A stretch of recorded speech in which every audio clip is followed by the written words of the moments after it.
Brought to you by WikiVidi.com. Tenerife Airport disaster. On March 27, 1977, two Boeing 747 passenger jets collided on the runway at Los Rodeos Airport, on the Spanish island of Tenerife, Canary Islands.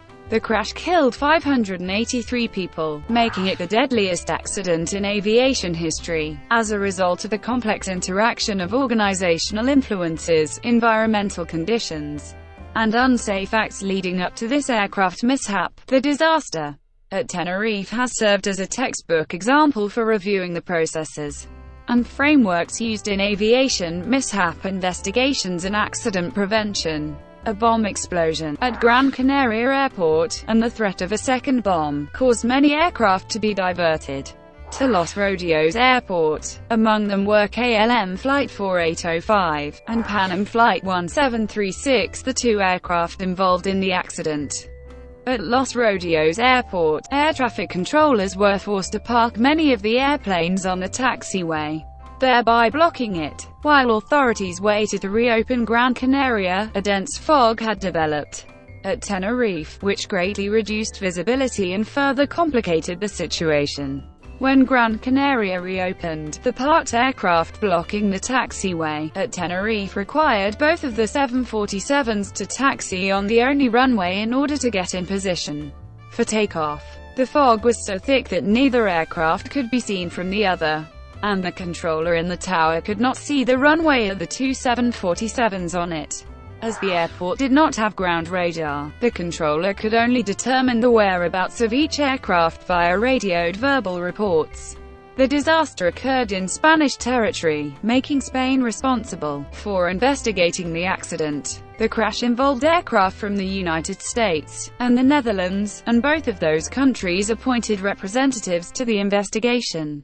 The investigations revealed that the primary cause of the accident was the captain of the KLM Flight taking off without clearance from air traffic control. The investigation specified that the captain did not intentionally take off without clearance. Rather, he fully believed he had clearance to take off due to misunderstandings between his flight crew and ATC. Dutch investigators placed a greater emphasis on this than their American and Spanish counterparts, but ultimately KLM admitted their crew was responsible for the accident, and the airline financially compensated the victims' relatives. The accident had a lasting influence on the industry, particularly in the area of communication. An increased emphasis was placed on using standardized phraseology in ATC communication by controllers and pilots alike, thereby reducing the chance for misunderstandings. As part of these changes, the word "takeoff" was removed from general usage, and is only spoken by ATC when clearing an aircraft to take off or when cancelling that same clearance.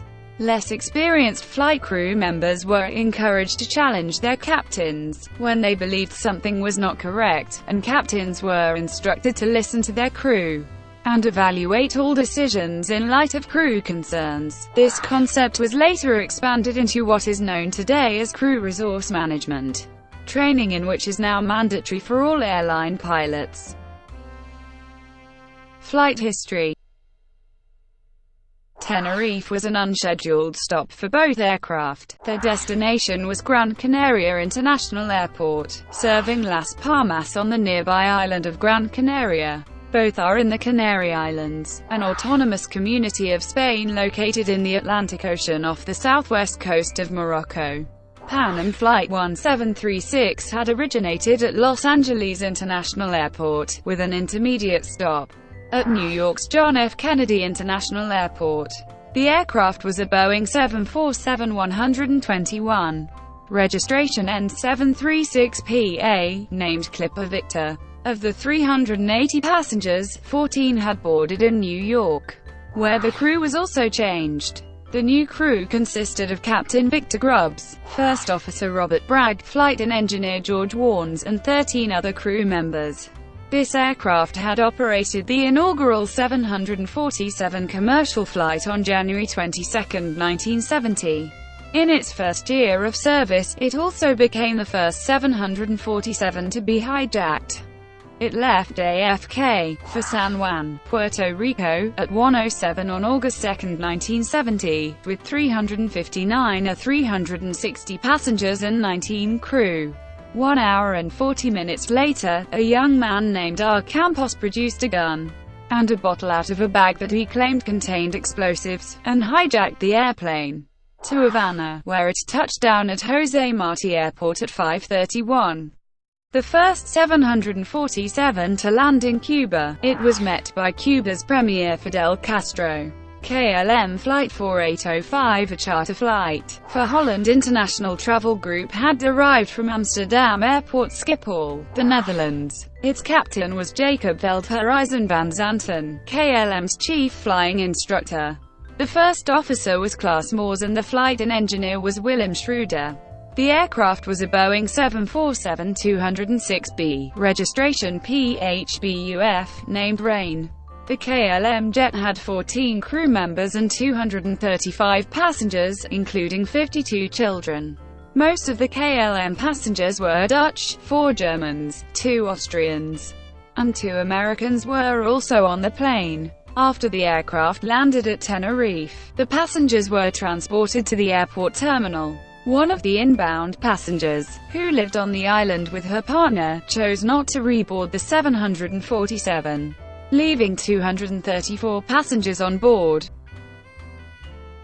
Diversion of aircraft to Los Rodeos. Both flights had been routine until they approached the islands. At 13:15 a bomb exploded in the terminal of Gran Canaria International Airport, injuring 1 person. There had been a phone call warning of the bomb, and soon after another call claimed that a second bomb was at the airport. The civil aviation authorities had therefore closed the airport temporarily after the bomb detonated, and diverted all of its incoming flights to Los Rodeos, including the 2 Boeing 747 aircraft involved in the disaster. The Pan Am crew indicated that they would prefer to circle in a holding pattern until landing clearance was given, but were ordered to divert to Los Rodeos. All traffic from Gran Canaria, including 5 large airliners, had been diverted to Los Rodeos, a regional airport that could not easily accommodate them. The airport had only 1 runway and 1 major taxiway parallel to it, with 4 short taxiways connecting the two. While waiting for Gran Canaria Airport to reopen, the diverted aircraft took up so much space that they were parked on the long taxiway, meaning that it could not be used for taxiing. Instead, departing aircraft had to taxi along the runway to position themselves for takeoff, a procedure known as a runway back taxi or backtrack. After the threat at Gran Canaria had been contained, authorities reopened that airport. The Pan Am aircraft was ready to depart from Tenerife, but the KLM plane and a refueling vehicle obstructed its access to the runway. The Pan Am aircraft was unable to maneuver around the fueling KLM, reach the runway and depart due to a lack of safe clearance, which was a mere. Captain Veldhuizen van Zanten had decided to fully refuel at Los Rodeos instead of Las Palmas, apparently to save time.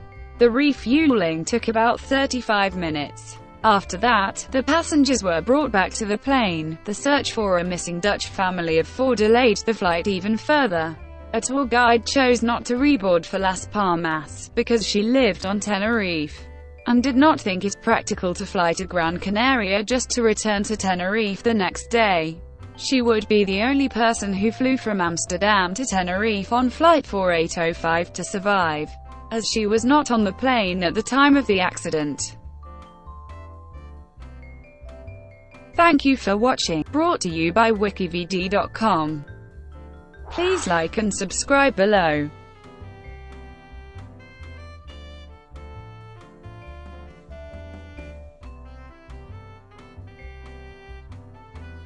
Please like and subscribe below.